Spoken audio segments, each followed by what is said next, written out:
llamados autistas, menciona que el autismo como invención consiste por una parte en recurrir con este término la propia impotencia para nombrar, para concebir lo que ella inventa, a saber, la destrucción de la capacidad hablante de la lengua. Otra manera de decir los efectos de la mutación de principio del lenguaje, y consiste por otra parte en disimular una estructura, una organización que excede desde todos los puntos de vista lo que este término le transmite a Kanner, a la pseudopsiquiatría, una nueva configuración de un vínculo social en el cual no solamente los niños llamados autistas están atrapados, sino también nosotros mismos. Buenos días, bienvenidos a este ciclo de conferencias miradas al autismo que el Departamento de Educación Especial, a través de la mesa técnica, convoca esta mañana. A nombre de la maestra Dalia Moreno Mañón, sean bienvenidos y agradecemos al doctor Miguel Izquierdo por las facilidades otorgadas por la realización de este evento.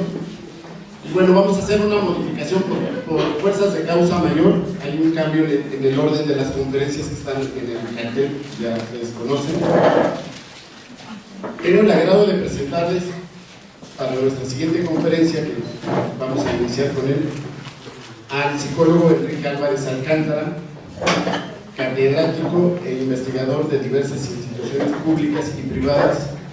Tiene variadas publicaciones sobre autismo y actualmente es coordinador general del programa de funcionalización cognitiva de menores con autismo o trastornos profundos del desarrollo de la Facultad de Psicología de la UAM. Licenciado, muchas gracias. Bienvenido.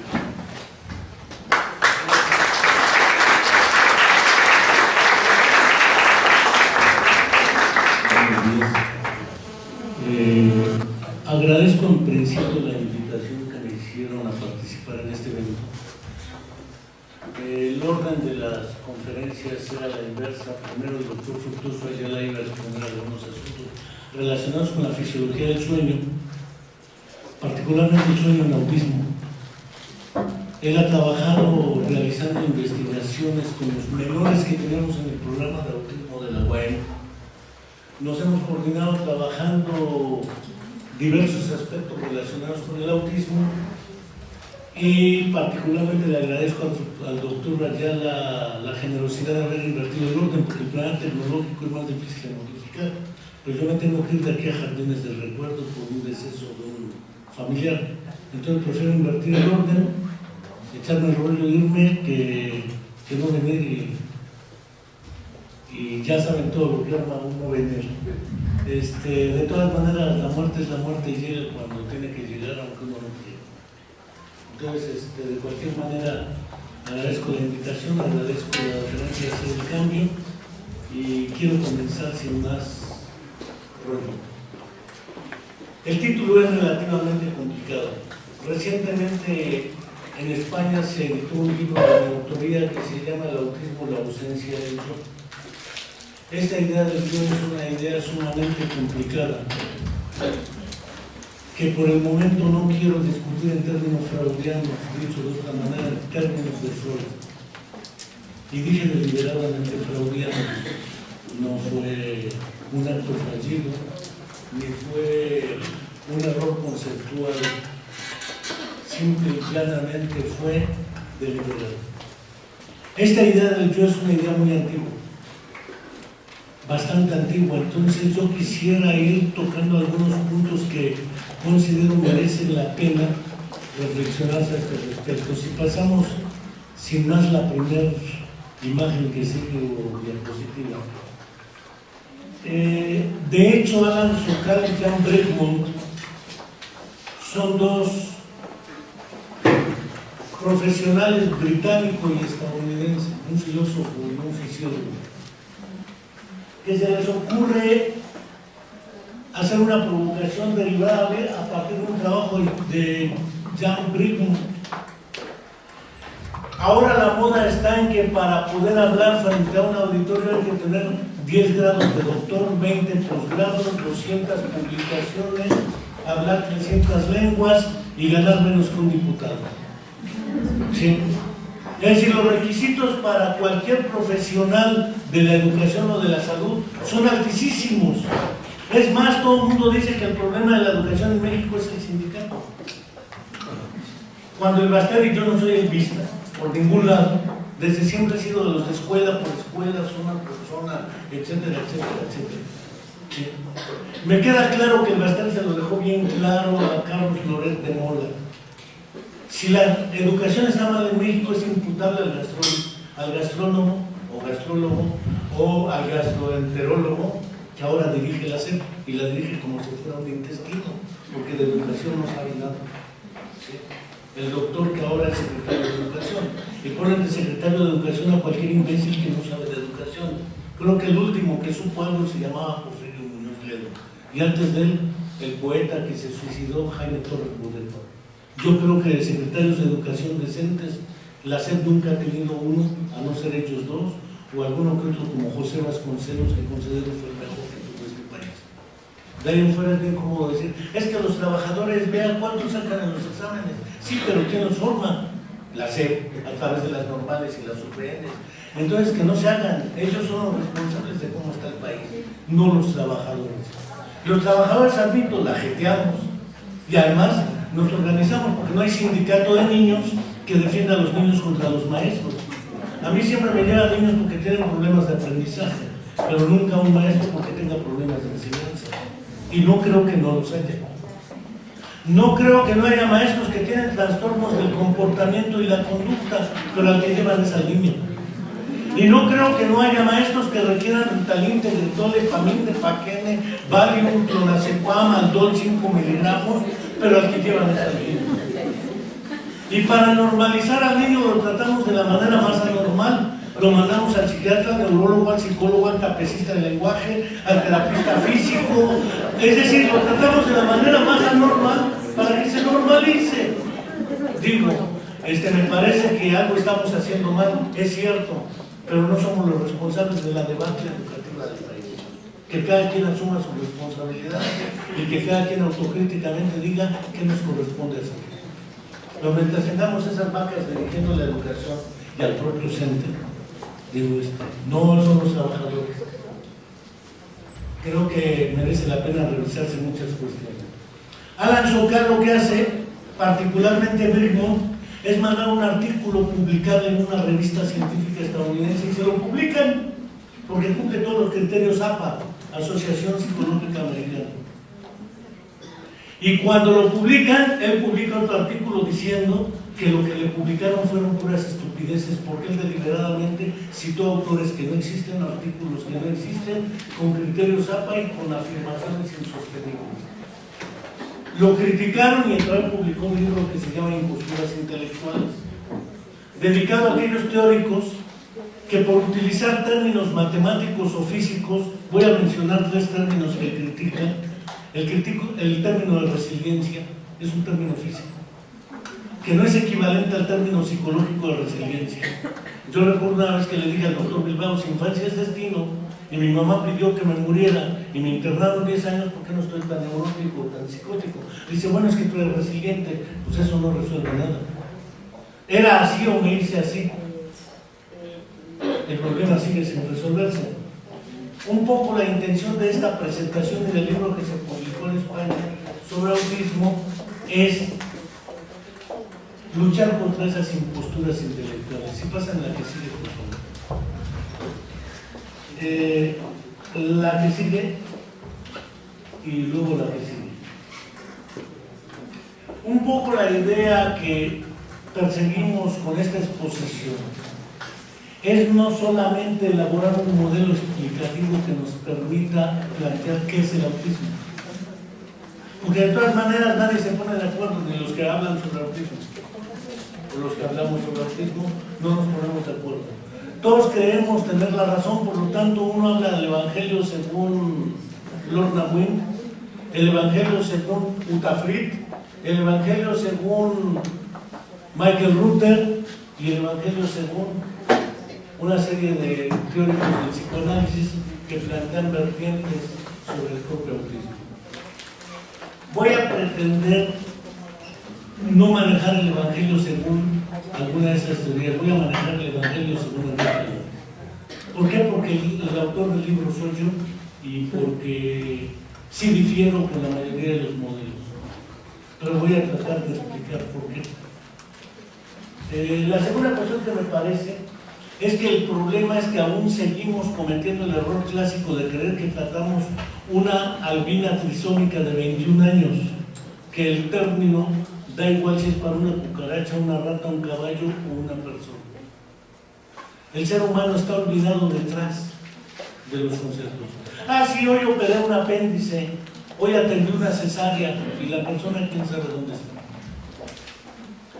Hoy tengo un Alzheimer y su familia quién sabe dónde está. Un niño con parálisis cerebral, sí, pero ese niño alguien lo tiene que cargar, alguien lo tiene que vestir, tiene un cuidador primario, tiene una serie de profesionales que no saben qué hacer, o si saben, no se ponen de acuerdo, etcétera, etcétera. Es en realidad no solamente un problema teórico, es también un problema de comprensión. Es decir, por lo menos los propósitos de cualquier teoría son dos: explicar y comprender. Comprender seres humanos objetivamente existentes.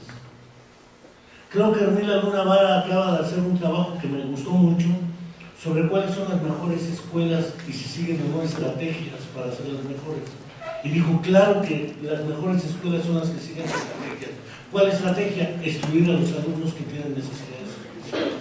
Por eso son las mejores. Pedir que el niño que entra primero ya entre leyendo, así el de primero no tiene broncas. Ya viene leyendo desde preescolar. Y claro, le hacen el examen de entrar, ¿no? Sea enlace, Ceneval, el que guste, PISA. Y dicen, ya lee, qué buena maestra la de primaria. Ella no hizo nada, lo hicieron en preescolar. Entonces la táctica es eliminar a los malos alumnos e incluir a los alumnos que ya aseguran pasar los exámenes. Y ahora han convertido las pruebas enlace, PISA y toda esa serie de pruebas, digo PISA, pero es PISA, ¿sí? Los han convertido en plan de estudios. Ahora los maestros los obligan a preparar al alumno para que pase las pruebas, sustituyendo el plan de estudios. Eso me parece una torpeza del yerno de Vázquez Gordillo. Pero bueno, todo queda en familia, porque él es el subsecretario de Educación Básica. Ahí se deciden los planes y programas, los libros de texto, la educación normal, y mientras a las entidades como Morelos le dicen, tú tienes un nivel, ráscate con tus uñas. El problema es que no se han dado cuenta que no tenemos uñas. Entonces la federación se hace magia y no da recursos. Y como no da recursos, el Estado también se hace magia y no los da. Y es mejor ahora tener un chorro de ejército, policías y cárceles y no darle a la educación.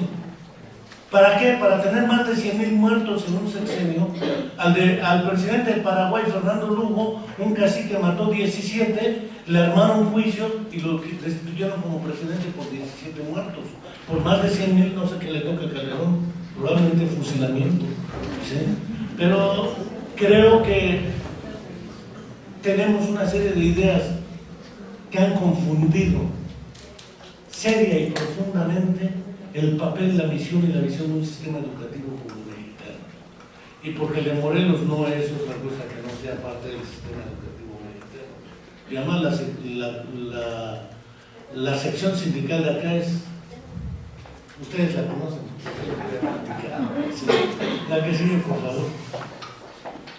De hecho, por lo menos desde 1943 y 1944, con los trabajos de Kennedy Asperger, todo el mundo admite que es pertinente hablar del autismo. Antes de los trabajos de Kennedy Asperger, nadie hablaba de autismo. Hablaban de niños salvajes, hablaban de locos, hablaban de deficientes, hablaban de una serie de conceptos que son perfectamente discutibles. Por lo menos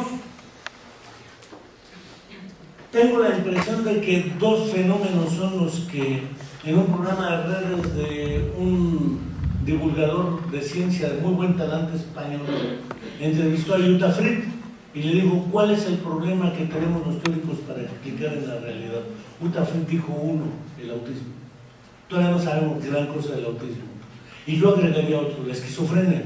Aunque algunos dicen que el autismo es esquizofrenia o psicosis infantil, si no veamos el manual de psiquiatría infantil de Julián de Ajuria Guerra o el manual de psiquiatría infantil, lo que es el manual de psicopatología del niño y del adolescente en 2 tomos de Julián de Ajuria Guerra y otro colega francés que tenía, bueno, suizo, estaba en Belear, aunque Julián de Ajuria Guerra era español, vascuense.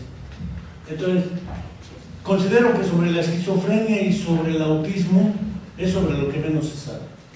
Y la mejor manera de verlo documentalmente es ver una película que se llama El niño salvaje de François Truffaut. Ese cine nunca lo pasarán en Televisa. Una película que se llama El enigma de Kaspar Hauser de Werner Herzog, alemán. Creo que son las 2 mejores películas que hay sobre el tema. Lo demás ya es Mozart y la ballena, muy a la gringa. Hay una preciosa que se llama Sueño de una noche de invierno, yugoslava, sobre la situación de una madre separada del marido con una niña con autismo sin actriz, la niña tiene autismo, o BNX, o cualquiera de esas películas que ya son etc. Pero considero que los 2 clásicos son François Truffaut, El niño salvaje, y no cabe duda, El enigma de Kaspar Hauser de Werner Herzog.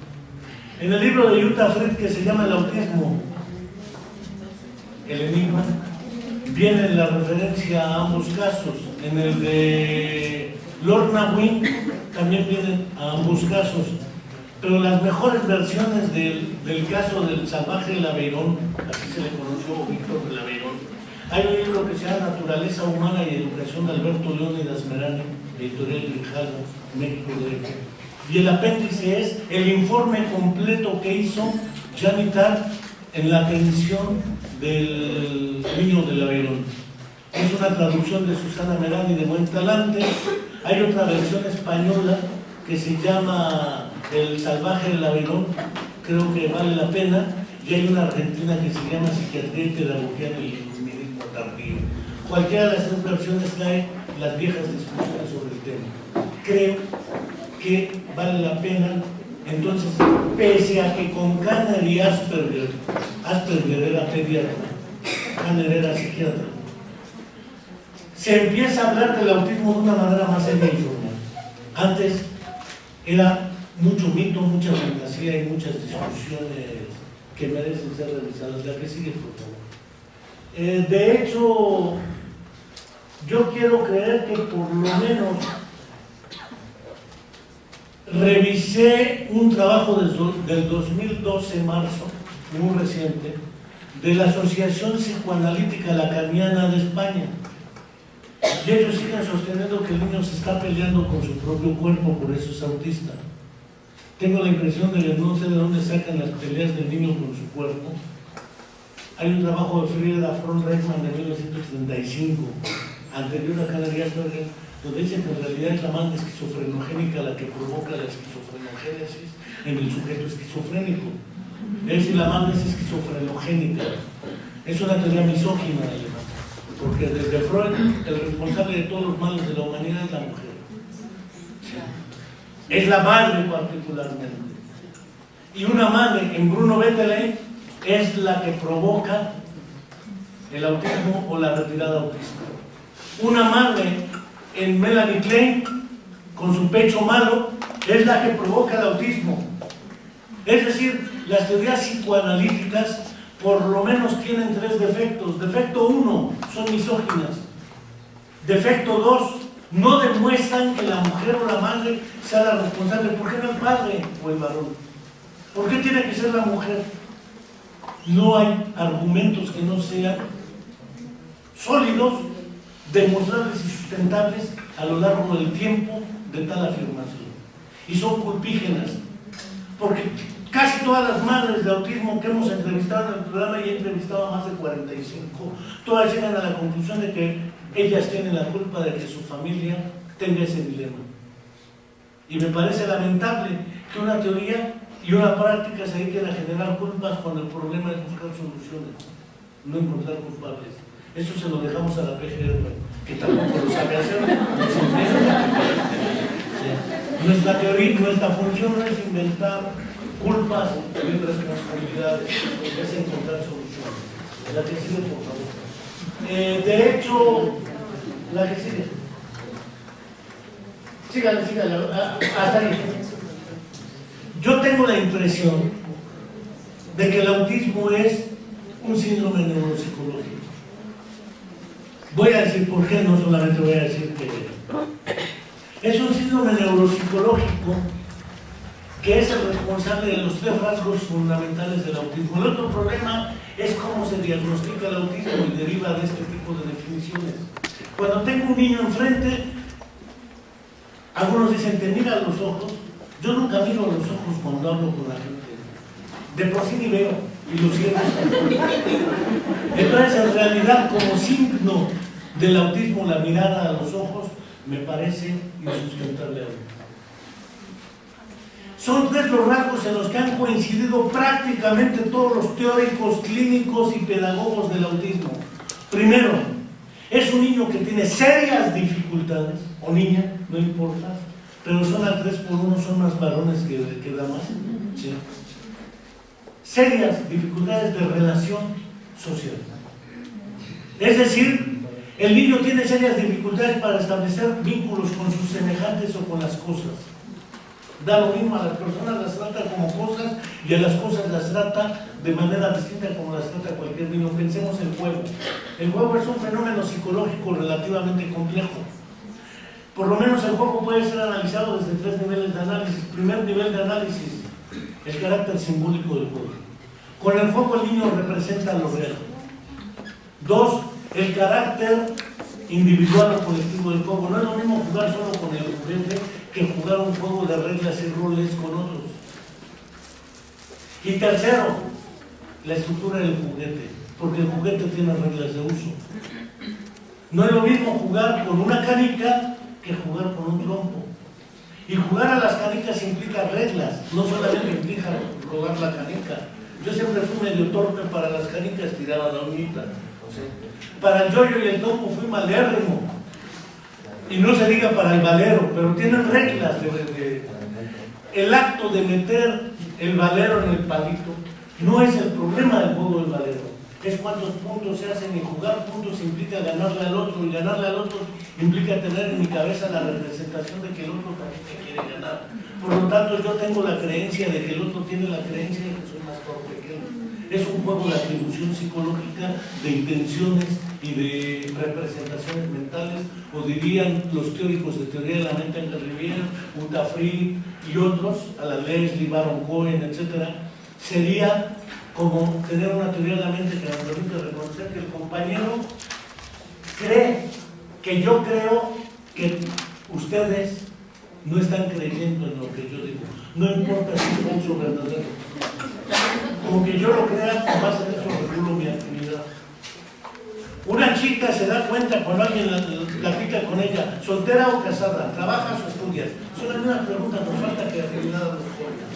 A los jóvenes nos falta creatividad. De verdad, parece que ya tenemos el estereotipo de la entrevista clásica. ¿Sí? ¿Tienes novio? ¿O andas solita? Bueno, que tenga novio no quiere decir. Recuerdo una escena donde un tipo le dijo, ¿cómo te llamas? ¿Qué te importa? Generalmente también ese acto de responder a la pregunta no hecha es típicamente femenino. ¿Cómo te llamas? ¿Qué te importa? ¿Qué te importa? Te invito a un café, soy casada. Si no te pregunté tu estado civil, te dije que te invito a un café, sí o no. Las casadas no beben café. De verdad, el problema de la comunicación y del lenguaje también hay que irlo separando, porque es ese tipo de competencias sociales. Creo que eso lo tenían más claro los poetas. El poeta Manuel Acuña decía sabiamente, pues bien, yo, empieza por el yo necesito decirte que te quiero. Pero ¿a quién se lo está diciendo? No se lo está diciendo al compañero o a él. Digo, por lo menos tenía la diferencia de cualquiera de ustedes, ellas, a cualquiera de ellos, dos ellos. Digo, es una referencia que debe tener el sujeto hablante. Pues bien, yo tengo la intención de decirte algo, pero no a ti. a ti, decirte que te quiero con todo el corazón, que es tanto lo que sufro, que es mucho lo que lloro, que ya no puedo tanto, y bla, bla, bla, bla.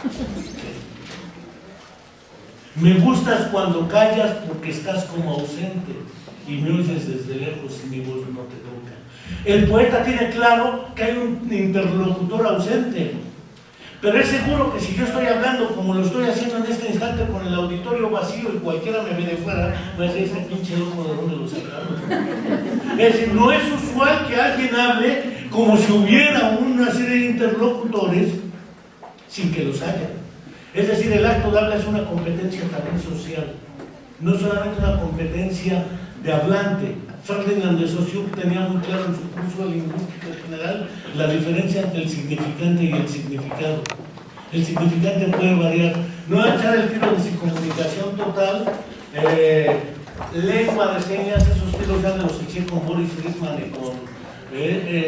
también ya lo hemos discutido con la doctora Miroslava Cruz Aldrete. Porque si a un chamaco lo diagnostican de medio año de sordo, yo prefiero que hable a que se comunique con sí. Digo, tiene medio año, todavía puede aprender a hablar aunque no oiga. El habla no está atada a la audición. Digo, hay muchas evidencias de ello. Helen Keller, si era sorda de nacimiento, aprendió a hablar. No quiere decir que todos lo vayan a hacer, pero quiere decir que es posible. Entonces, si es posible, valga la tautología, es posible. Lo otro es suficiente, y eso que son los integradores, porque nada más hablan señas entre ellos, nada más entienden las señas, la lengua. Yo estoy bien, gracias. No cualquiera, no porque yo no sea cualquiera, sino porque no cualquiera anda hablando señas en la lengua. Presenta, además de la inhabilidad o dificultad general para establecer relaciones con sus semejantes o con las cosas, serias y profundas dificultades de comunicación. Por lo menos es un mito el del DSM-4 en su versión TR y ahora la versión del DSM-5, de que los niños con autismo de Kanner no hablan y los niños con autismo de Asperger sí hablan. Quien lea directamente el artículo de Leo Kanner, el artículo es con 11 casos. De los 11 casos, 8 sí hablaban. Entonces el problema no es de habla, es de comunicación. Y para hablar también debo tener la intención comunicativa. Si no tengo intención de hablar, ¿para qué carajos hablo? Y ese es un problema que no se resuelve con terapia del lenguaje. Hay que ir un poco más allá de lo evidente, decía Leonor. Es para el augurio, permite ver un poco más allá de lo evidente. O como dijera el buen Calimán, no todo lo que los ojos ven resulta cierto. Tenemos que ir un poco más allá. Tercero, tienen una inflexibilidad psíquica impresionante. Es decir, admitir cambios, lo novedoso, lo que rompe rituales, les genera muchas crisis de comportamiento. Algunos dividen entre conducta, cognición y fisiología. No voy a echar ahorita el tiro de ese corte, solamente enuncio esas tres cuestiones. Son las tres líneas que nos permiten identificar si un ser humano tiene o no los criterios fundamentales para decir está dentro de él. Ese es otro problema de metodología para epidemiología. Según Leo Kanner, hay 4 por 10.000 habitantes con autismo. Según Lorna Wing y sobre todo otra británica que hace un gran trabajo de evaluación de supuestos normales en autismo, a ver cuántos tienen rasgos autistas, entonces se habla de trastorno de espectro autista y al crear la noción de espectro pasó de 4 por 10.000 a 18 por 10.000. La epidemiología se complicó, entonces las noticias dicen, ahora hay una epidemia de autismo. No, no es que haya epidemia, es que cambiaron el criterio. Si ahora, según el criterio del trastorno del espectro autista, va desde el que tiene algunos problemas mínimos para comunicar sus intenciones hasta el que no las comunica, pues seguramente que amplía el parámetro epidemiológico.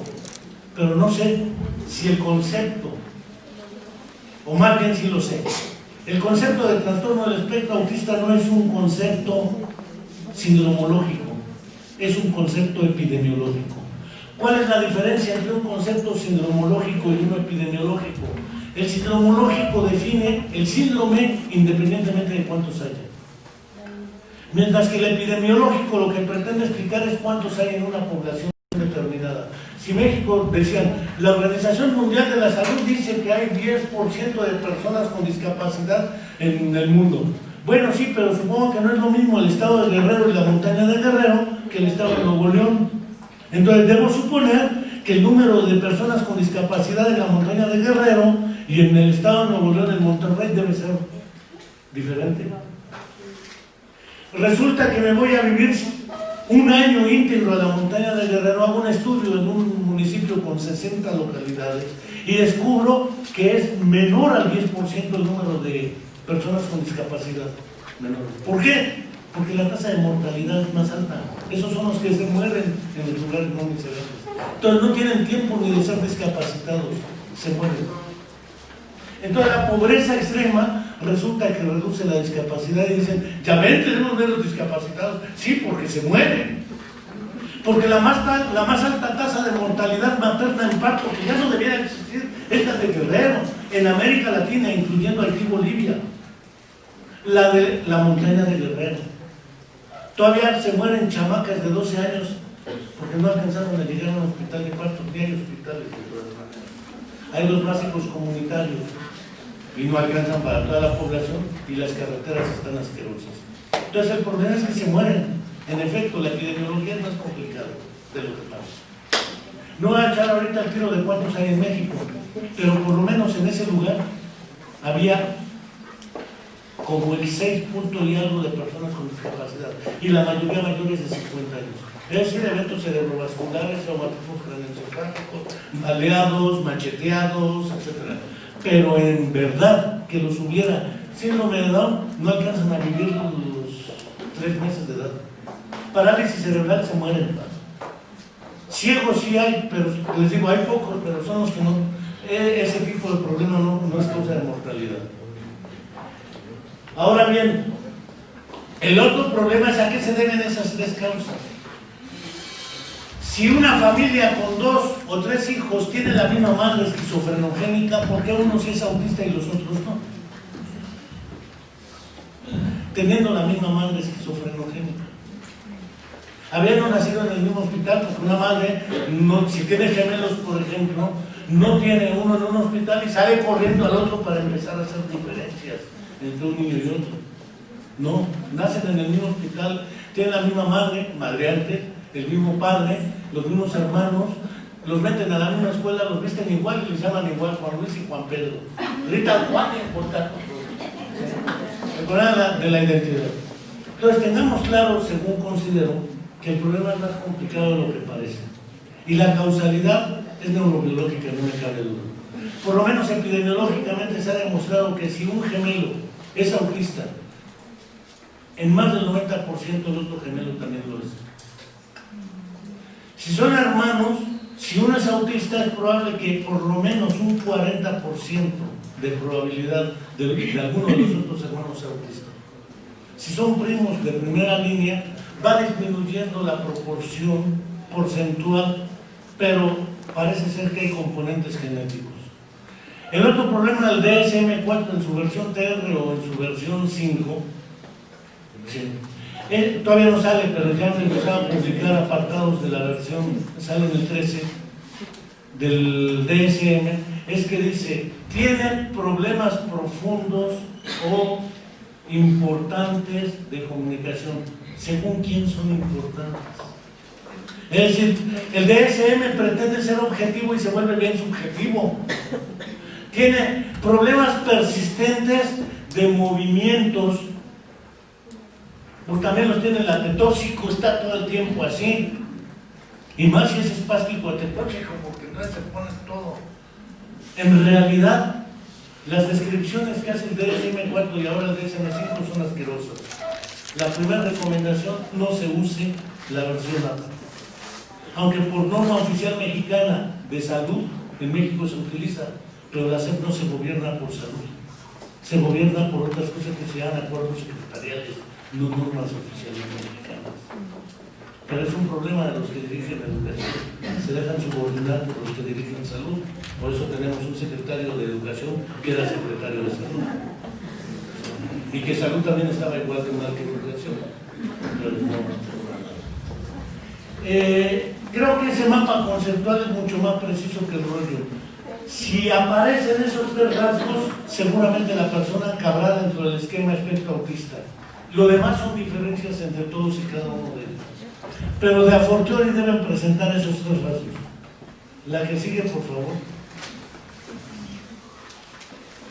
Que son, algunos le llamaron la tríada de Wing, porque Lorna Wing en un capítulo de su libro dice que presenta los tres serios problemas de comunicación y lenguaje, serios problemas de relación social, y ella le llama serios problemas simbólicos. Pero eso no es lo que plantearon Kanner y Asperger. Kanner y Asperger plantean inflexibilidad psíquica, y prefiero manejar la estructura sintomológica de Kanner y Asperger porque son quienes la escribieron que la de Lorna Wing, y que me perdone Lorna Wing, aunque sea británica. También los británicos se equivocan, como los estadounidenses, cuando Freud llamó palsy cerebral a la parálisis cerebral, a lo único que le atinó es a que es infantil, porque ni es parálisis ni es del cerebro.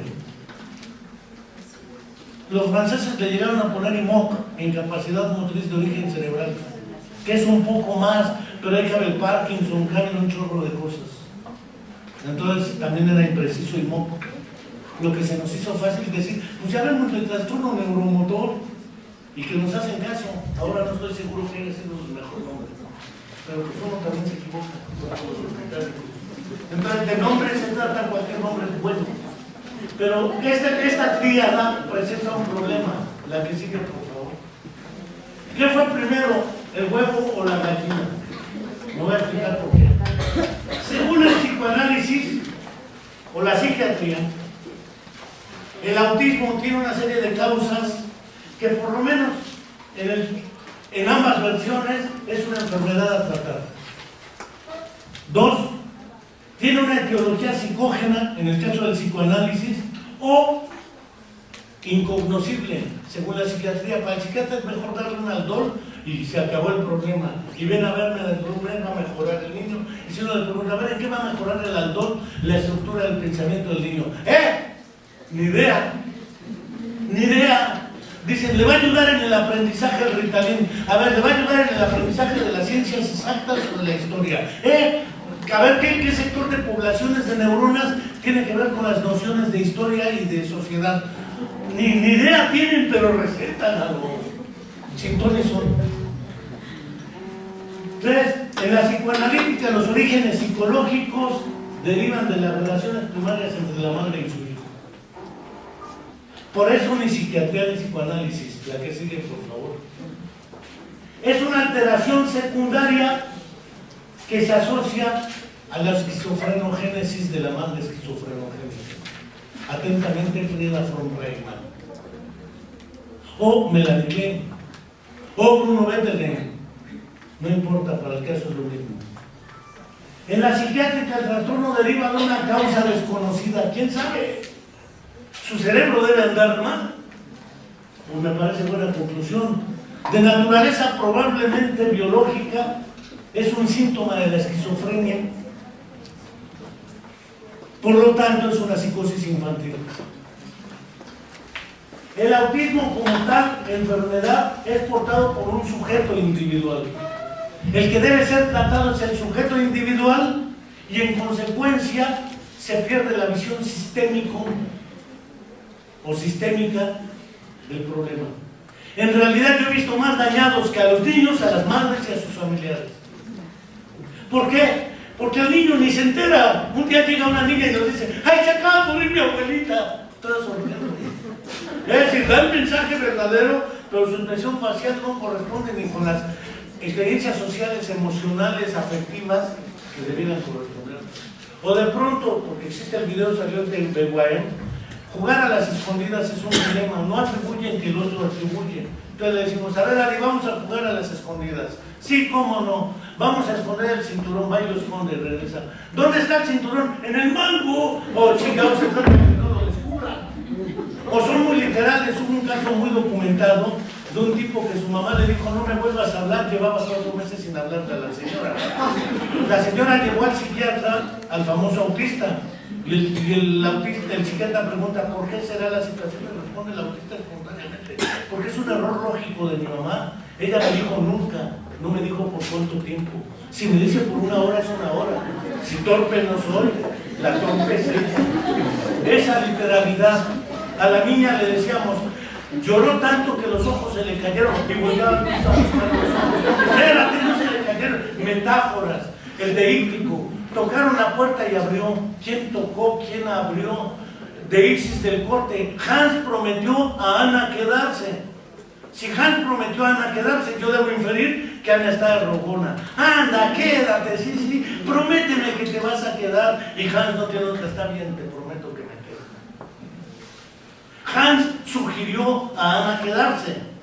El sujeto activo de la oración sigue siendo Hans, pero el sujeto de la acción no necesariamente es Hans en ambas expresiones. Es decir, la estructura sintáctica de la frase cambia, aunque mantenga la estructura general, cambia en la semántica propia del sujeto de la acción.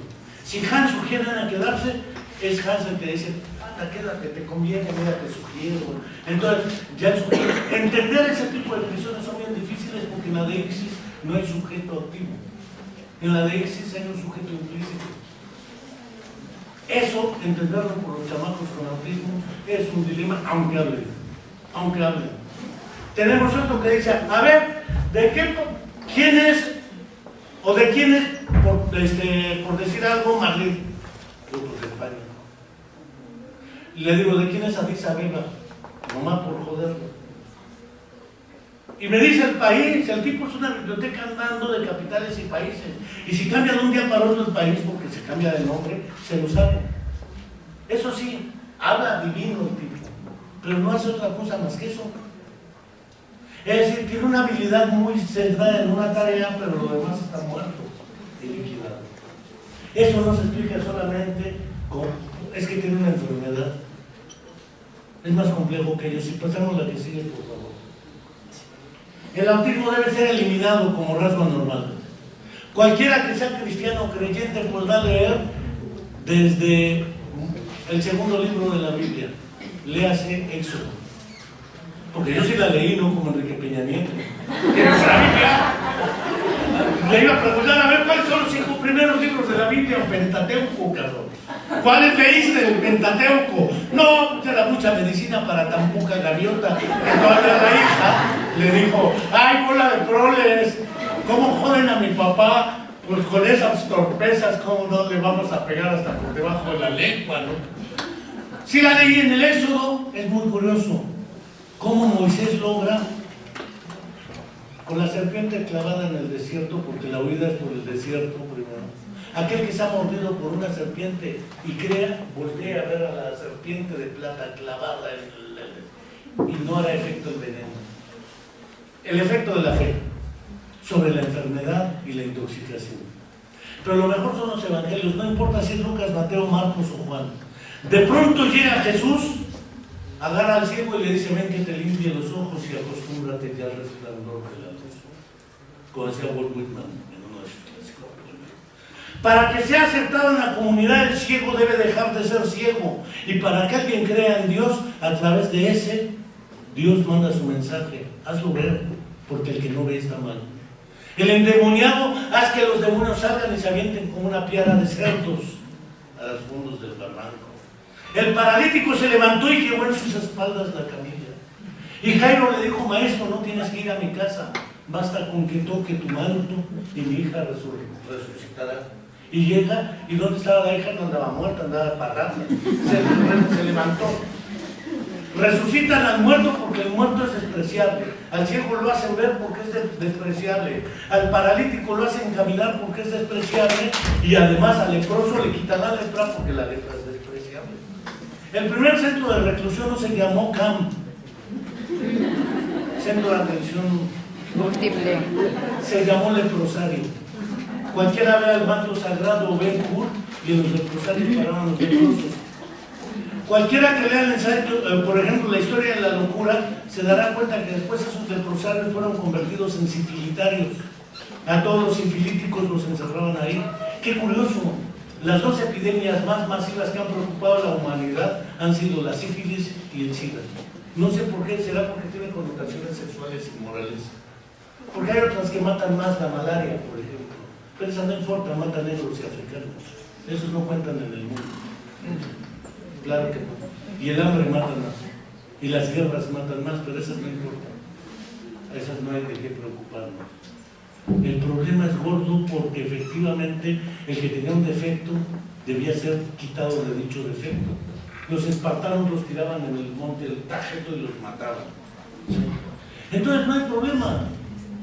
Después, si se lee el ensayo sobre la ceguera de José Saramago, se van a dar cuenta que los convirtieron en psiquiátricos. Y después de ser psiquiátricos, en lugares de encierro para las epidemias. Atentamente Saramago y su ensayo sobre la ceguera. La idea de la exclusión y la reclusión es muy vieja, tan vieja como la propia humanidad. No es de ahora, pero persiste. Además de que persiste un dualismo cartesiano. Por un lado está lo psicológico y por el otro lado está lo fisiológico. Sigamos porque si no, no me alcanza el tiempo. De hecho, en los últimos años se ha impuesto el término de desarrollo cognitivo. La que sigue, por favor. La que sigue, porque es un proyecto. La que sigue. Por ahí estoy buscando imágenes. La primera estampita que encuentre que no sea choro. Por una razón. Esa. De hecho, voy a tomar dos ejemplos bien claros. Tengo una compañera de nombre, Gabriela Brimer, junto con otra compañera de nombre, Claudia Lozano, que son cuadripléjico espástico-atetóxicas. Las dos medio hablaban, ya saben cómo, entre espástico-atetóxicas, pero el problema es que voy a hablar de una categoría psicológica que se llama poder, aunque algunos la conocen como categoría política. Yo tengo el poder de actuación que consiste en imprimir cambios sobre la realidad física. Tomo este objeto y ya. Abro la botella y ya. Pero si físicamente no tengo el poder de actuación para imprimir cambios en la realidad física, dispongo de un poder superior al poder de actuación, el poder de influencia. David, ¿puedes darme esa botella? Es decir, imprimo cambios en la realidad sin poderlo hacer yo directamente a través del otro. Eso implica reconocer que David, ¿me entiende? Que David lo puede hacer y no le diga al gato, gato, pásame por favor o al perro, perro, pásame por pared. Es decir, yo tengo que diferenciar implícitamente a un sujeto interlocutor de un sujeto no interlocutor. Ahorita me estoy olvidando del acto motor de la articulación, puntos, modos y esas cosas que ustedes mejor que yo saben. ¿Sí? Ahorita estoy hablando de la intención. Esa intención, yo tengo tres tipos de informaciones simultáneamente para organizar mi actividad. Primera, el presente estimular. Están ustedes, aquí está la botella de agua, está mi intención. Eso es presente. Tengo el pasado también aquí en la memoria. Sé cómo se llama eso, para qué sirve, qué tipo de presión necesita, qué fuerza, etc. También sé que ustedes trabajan en educación especial, no les he preguntado, la mayoría, algunos tal vez no lo sé, pero hago inferencias del pasado. Y tengo una intención comunicativa, compartir con ustedes una serie de ideas. Tengo que realizar una síntesis de las tres fuentes de información simultánea, el presente, el pretérito y el futuro. A esa síntesis le voy a llamar síntesis aferente, según Piotr Kuzminovich Rogin y un tal Alexander Romanovich Luria. Segundo, yo tengo que tomar la decisión ante la información. Quiero beber el agua que está ahí. Pero además, como soy espástico atetóxico y estoy en silla de ruedas, meto la mano atrás porque si no me voy de boca.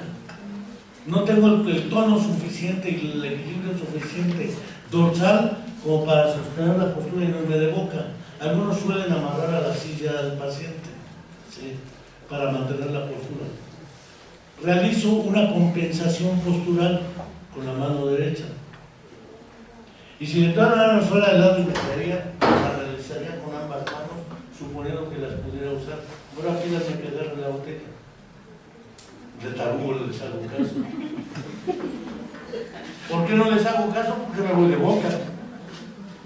Pero llega el psicólogo y dice, tiene problemas de lenguaje, no comprende, no sigue instrucciones. Bueno, espérense tantito, primero arreglenle la postura, ¿no? Para que pueda seguir la puerta instrucción. ¿Sí? Me recuerdo muy bien un colega que siempre lo evaluaban con doble atipicidad. Una DMP, alias deficiencia mental profunda, y una PCI, parálisis cerebral espástico-artritóxica cuadriplégica. Y el tipo nunca contestó un Bender, una figura humana, un Bosch, un Wise, nada pudo responder. Entonces no va a cero. Y agregaron, además, es inevaluable. Para mí era una maravilla el tipo, porque le digo, a la persona psicóloga que evaluó, le dijo, oye, ¿qué dices que tiene que haber? No, le digo, lo que tienes es el API, la más puta idea de lo que estás haciendo. Porque la persona, mira, yo le digo, fíjate muy bien lo que vas a hacer. Quien haya visto la película de La escafandra y la mariposa, esa se la fusilaron de México, esa técnica. Esa la inventó Armando Mora y otro colega en Napac. Le enseñaban, a ver, ¿puedes mover el dedo? Sí, muévelo. Ya lo movía. Si me quieres decir que no, muévelo 2 veces. Si me quieres decir que sí, muévelo 1 vez. O los ojos. Si me quieres decir que sí, ciérralos 1 vez. Si me quieres decir que no, ciérralos 2 veces. ¿Me entendiste? Y lo cerraba 1 vez. Vamos a empezar. ¿Esto de qué color es? ¿Azul? 2 veces. ¿Negro? ¿Verde? Transparente, 1 vez. Por lo menos ya tiene la noción de color. El que no tenía la noción de cómo evaluar era el evaluador. Fue cuando se inventaron las famosas tablas de comunicación de APAC. Mira los colores, y viendo colores face to face, cara a cara, evaluaban a la persona. Pero el problema es el acto motor. Ese no me interesa ahorita. Me interesa la intención comunicativa. David, acércame la botella. Pero destápala, porque David puede ser tan literal que me la acerca. Cosa que no me sirve. Destápala, por favor. Sí, ahora métele un popote, no seas desgraciado, porque si no, como no puedo hablar todo esto, generalmente el que está enfrente del que no habla, le adivina todo y le resuelve el problema. Y además hasta le anula la intención. Pero lo tiene con terapia, saca la lengua, mira hasta el espejo, apaga la velita, ese no es el problema. Estamos en la intención de la toma de la decisión. Julita, y todavía no llego a lo que voy. Entonces, el problema de la intención es un problema fundamental en autismo. A diferencia de la persona con deficiencia mental, a diferencia del chamaco con síndrome de Down o chamaca, no importa, el niño con autismo es muy difícil que haga manifiesta o explícita la intención comunicativa. Mientras que el que tiene deficiencia mental sí tiene la intención, el problema es de otro orden. O el que tiene trastorno neuromotor sí tiene la intención, el problema es de otro orden. Por eso es que el problema no es en sentido estricto del lenguaje, es de intención comunicativa. La que sigue, por favor. La que sigue, esa. Pero eso es un reverendo desgarriate. Ni yo lo entendí, pero así lo publicaron. Yo tengo la información. MN significa memoria, MO significa motivación y la I, la información estimular presente. SP significa sensopercepción. Si yo veo el objeto, debo reconocer las propiedades y cualidades del objeto. No solamente qué es una botella, claro. Es una botella a la cual la debo tomar con cierta fuerza y es con pinza, porque si trato de agarrarla con grasping, nunca lo voy a agarrar con grasping. Tengo que utilizar cierta fuerza porque tiene un peso. Es de tal material, por lo tanto no puedo ejercer un tipo de presión porque tiraría el agua o rompería el objeto si fuera de plástico, etc. Es decir, con solo ver debo reconocer propiedades que tienen que ver con el tacto, con el olfato, con el gusto y con la audición, de modo tal que realizo una síntesis de los procesos sensoperceptivos. 2. La memoria. Tengo que mantener en mi sistema cognitivo un conjunto de recuerdos que me den la información de cómo procedo con el objeto, en qué circunstancias. Aparte de la motivación, aparte de la atención, que ese es el otro problema, excluir lo irrelevante e incluir lo relevante dentro del campo perceptivo. Si es distractible o no es otra historia que también tiene que ver con este fenómeno, pero para eso la intención es la fundamental. Para interactuar con los objetos debo tener la intención de hacerlo. El problema está en la intención. La que sigue, por favor. Vámonos a las estampitas nada más. Esa me interesa. Entre la sensopercepción y la memoria, yo organizo la información entre conocida y no conocida, relevante y irrelevante, interesante o no interesante, de dificultad mayor o de dificultad menor,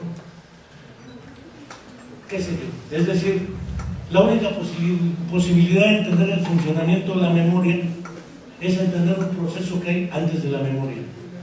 Si sigue estrategias o no de organización de la información humana. Si no la sigue, ¿cómo quiero que lo tenga al día siguiente? Si su estrategia es ante, bajo, cabe, con, contra, de, desde, en, desde, hacia, hasta, para, por, ser, consenso, sobre, tras. Ya las dijo todas, pero la preposición so, no sé cuándo la use, incluyendo al maestro. Yo creo que la usará sobre pretexto de reprobar al alumno. De otra manera no usa la preposición so, ni se usa. Pero el niño tiene que aprender cosas y ya son irrelevantes en la vida cotidiana. Ustedes no sé si se acuerdan de la tabla periódica de los elementos de Mendeleev, que ya está. ¿Por qué los colores de la tabla? ¿Por qué masa, peso, número atómico? No se acuerdan y no tienen problemas de memoria. Lo que pasa es que a veces le exigimos al niño lo que socialmente es irrelevante para seguir. Entonces el problema está en la estructura educativa, la que sigue, por favor. Brinquémonos la atención, la memoria y lo que siga. La que sigue, esa me da, la que sigue. La que sigue, la que sigue, la que sigue y la que sigue. Por ahí va a haber otras. Sígale, esa. Cuando yo hablo de una persona con autismo, hablo de esas 5 dificultades. La primera es la que está en amarillo, que no alcanzo a leer, pero que se llama atribución de estados mentales a los otros. Si yo veo una fotografía, digo, esa persona en la foto está triste, está pensando, yo le atribuyo un estado mental. Pero si veo al perro, no digo, está imaginando su futuro. Atribuyo estados mentales. 2. Después, el azul. Atribución de estados mentales subyacentes a los actos de los demás. Es decir, yo veo que él se acerca para qué, digo, me quiere chingar. Eso lo entienden muy bien las mujeres. Las miradas en la ruta de ese güey me está viendo como unas ganas patológicas. Es decir, ustedes atribuyen, a eso se llama teoría psicológica empírica. Cuando más le atribuye intenciones a los demás, es que quiso joderte la existencia. Una chica va a una fiesta con un vestido largo y otra chica va igual, dice, ya me jodió la fiesta. Otro varón va igual que yo y digo, qué buen gusto tiene ese caballero. ¿Sí? Pero de verdad atribuimos estados mentales o intenciones subyacentes a los otros. El autista no. La que está en naranja. Explicación causal del comportamiento humano en sentido psicológico. Claro, todos atribuimos, se portó así por esto, menos el autista. Leer la mente del otro, o lo que se llama mind reading, una cosa así que inventaron los británicos, pero que es la competencia de leer los estados mentales del otro. Esa competencia nos permitió a los humanos sobrevivir y tener más poderes que los animales. Porque ya no era la ley de fuerza, me quiere chingar ni me la acerco. Pensar con todo tigre de dientes de sable, pues una mordida los gana. Digo, no hay mucho que pensarle. Entrevisté a un autista de aquí, Asperger, y leo, el miedo lo conoces, dice una vez, venía un perro y dije, ¿me alcanzará a morder? Venía brincando. Yo veía que se acercaba, hacía un movimiento a tal velocidad, eludir. Le digo, mira, es que eso no es miedo, maestro, eso es cálculo. Cuando tú tienes miedo, corres o te paralizas, ¿qué piensas? Me atropellará el carro a la velocidad que viene. No, lo primero que haces es correr. Claro, el miedo te da la reacción automática, pero él está pensando y él piensa que eso es el miedo. ¿Tienes amigos? ¿Sabes qué es un amigo? Le pregunto y dice, bueno, el amigo es el que no te hace daño. ¿Te hace daño la carne de res? No, entonces la carne de res es tu amiga. Bueno, no. ¿verdad? Que es un amigo. Esas definiciones cotidianas que cualquiera, un niño con síndrome de Down las resuelve fácilmente esas. Un autista es muy complicado. La última, atribuir y reconocer intenciones de los demás como en sí mismo. Yo quiero. Esas 5 cuestiones tienen que aparecer, si no, no es autismo. La que sigue, por favor. Esa otra. Yo veo este objeto, David lo ve, en su cabeza se forma una imagen del objeto David y yo me formo una imagen del mismo objeto. Pues yo me lo formo como se lo forma aquel sujeto 1, idéntico al objeto. David se lo imagina en una fórmula matemática. Es más sagaz que yo como matemático. La que sigue, pues resulta que eso me permite entonces yo reconocer que David tiene en su cabeza representaciones y que yo me represento, que él se representa, una serie de cosas. Eso le voy a llamar metarepresentación o representación recursiva. Eso el autista tampoco lo hace. Prosigo. ¿Qué es lo que causa eso? A todas esas competencias le voy a llamar teoría de la mente. Según todos los modelos británicos, Uta Friedman, Lalevsky, Baron Cohen, Ángel Rivière, etc., lo que causa el autismo es un déficit de teoría de la mente. Pero ahí hay un problema. ¿Qué causa el déficit de teoría de la mente? No está claro. Porque el problema del autismo también es otro. Yo sé que David hoy tendrá unos 50 años, más o menos. ¿Sí? En 50 años David no es el mismo David, es como dijera Pablo Milanés. ¿Sí? El tiempo pasa, nos vamos haciendo viejos. Nosotros los de entonces ya no somos los de entonces. Sin embargo, David sigue siendo David. Es decir, a pesar de que uno está permanentemente cambiando y dejando de ser, permanentemente y dejando de ser permanentemente, él tiene conciencia de que él sigue siendo él. A eso le voy a llamar autoconciencia o autorreferencialidad. Yo me refiero a mí mismo como el sujeto activo de la actividad. Pero además tengo memoria autobiográfica, le puedo decir a David, platícame la historia de tu vida durante los últimos 20 años. Y me la platica. Un autista no. Tiene problemas con la memoria autobiográfica y con la autorreferencialidad. Por eso algunos suelen hablar en tercera persona. Daniel quiere. Los que hablan, los que no hablan, no hablan. Digo, eso ya es elocuente. La que sigue, por favor. Pero también hay otra idea, las funciones ejecutivas. Por funciones ejecutivas entiendo aquellas funciones que me permiten autorregular y al reconocerme a mí como sujeto activo de la actividad, en la noche que llego a mi casa hablo conmigo mismo. Porque yo no hablo con yo, hablo conmigo. David habla consigo y tú hablas contigo. Entonces tú, contigo, sigo y migo son como un otro yo que llevamos dentro de nosotros para que yo hable conmigo, él hable consigo y tú hables contigo. Es esa interioridad que llevamos que también en autismo fluctúa mucho. La autorreflexión, autorreferencialidad, memoria autobiográfica o autoconciencia. Son las limitaciones que dificultan la autorregulación del comportamiento. Evaluar, ¿he llegado a donde quería llegar? ¿Debo corregir? Esas son funciones ejecutivas. ¿Prosigo? Ese es un pleito de qué causa, qué es primero el huevo o la gallina, que el huevo está carísimo. Si son las funciones ejecutivas o teoría de la mente, o al revés, la que sigue, o es una multicausalidad que les encanta al DSM. Es multicausal y además viene con comorbilidad y unos terminejos que manejan cada más conforme y que los papás se quedan exactamente igual.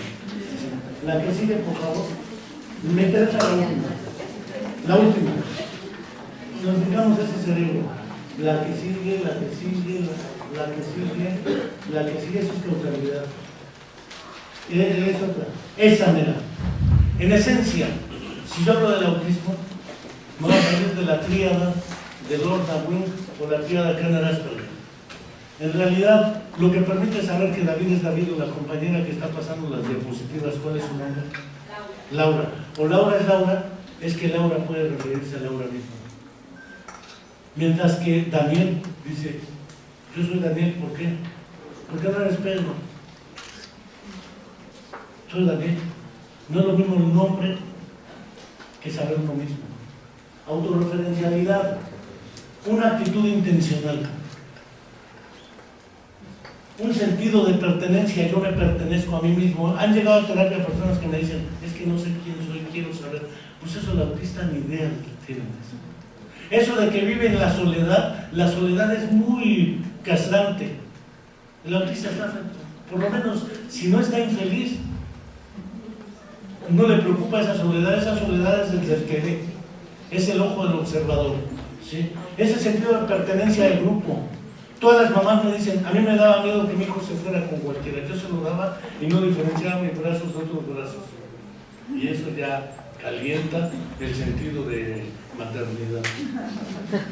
Proyección hacia el futuro, o lo que se llama idea del futuro. Y finalmente, memoria autobiográfica. Eso está afectado al autismo. Por eso digo que son fluctuaciones del yo. Esa idea de yo, de mi mismidad, de pertenencia, es una idea que varía en los autistas, pero está afectada invariablemente. Y para cerrar, si algún día quieren madrearse a alguien por lo del campo, pues yo vivía en un internado donde éramos ciegos, sordos, deficientes mentales, paralíticos, cerebrales y mixtos. Y de ahí se nos ocurrió la idea de campo. Yo redacté el documento de campo y yo redacté el documento de ensayo. Cuando el Liceo Guajardo era el director de educación y yo era el director técnico. Entonces nos tocó redactar el 41. Cualquier crítica que tengan, la admitimos. Pero no admitimos la forma de operarlo, porque eso es obra de ustedes. Y nada más de la mesa técnica y de algunos otros. Tatán, gracias.